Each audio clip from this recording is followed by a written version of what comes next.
Hello everyone, welcome back. So, if you've been around for a while, you know I love making kits. I have a kit for my Coleman lanterns and stoves for maintenance and repair. I have a Pew Pew kit. Um, this all stems back from when I was a kid, and I do some jobs with my dad, who's just the most awesome guy.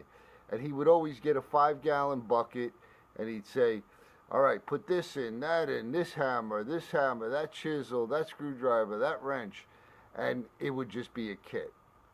So I love putting together kits, fire kits, tool kits, and I put this one together as I'm working with the sewing machines because it's very handy to just have one box. You pick it up, you got everything you need in there, or at least almost everything you need in there.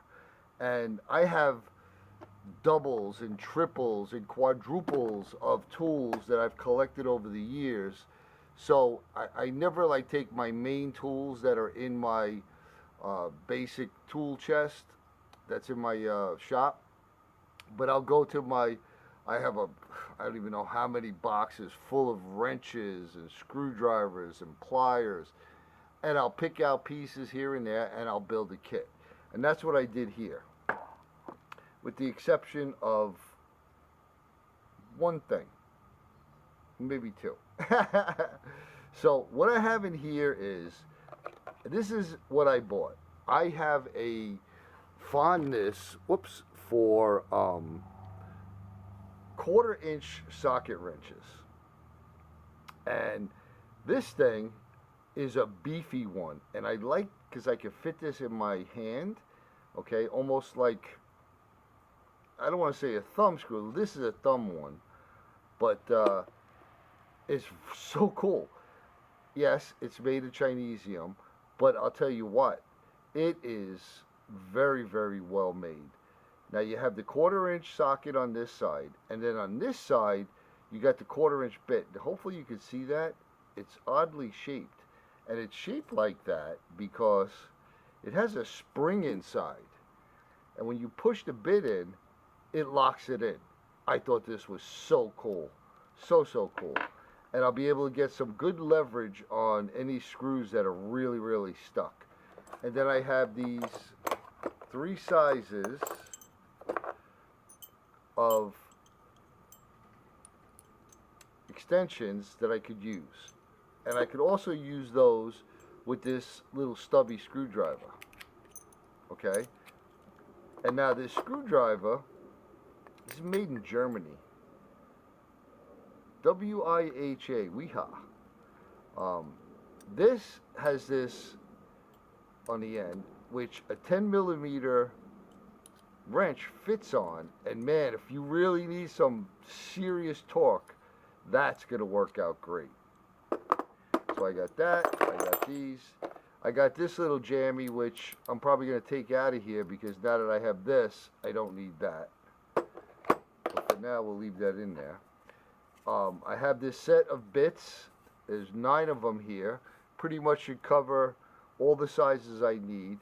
I was using, if you saw the beginning videos of my sewing machine repair, the Wheeler kit, but that belongs in my Pew Pew kit. So I actually bought a set of security bits from Harbor Freight. There's 100 security bits in it.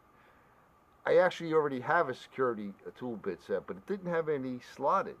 This set was on sale. I paid $8 for it, and it had all of these slotted bits, which I find kind of odd because it's certainly not a security setup, but hey, it worked for me. And I took this piece of foam mat, this mats that you stand on, and I punched some holes, and it fits perfectly in here. So I have all of my bits. I have this, I just made this for the bobbin winder nut. I have these 2 sizes, a 9/16, and this is a 3/8 and 7/16, but these are the 2 sizes that I need to take apart the sewing machine. I got a couple punches for the pins. I got a magnet. I got a couple brushes to get into some of the screw holes and pivot holes. And then I have the little thumb screw, which is pretty cool because this will also fit on a socket.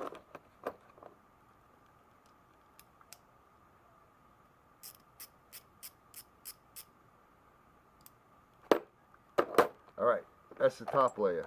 Let's go down to the basement. All right, so I got a little hammer. This hammer is pretty cool. This is a Jensen hammer. Jensen makes some really fine tools, and this one was actually made in Japan. I've never ever was disappointed with any tools that were made in Japan. Again, basic ball peen, but does the job.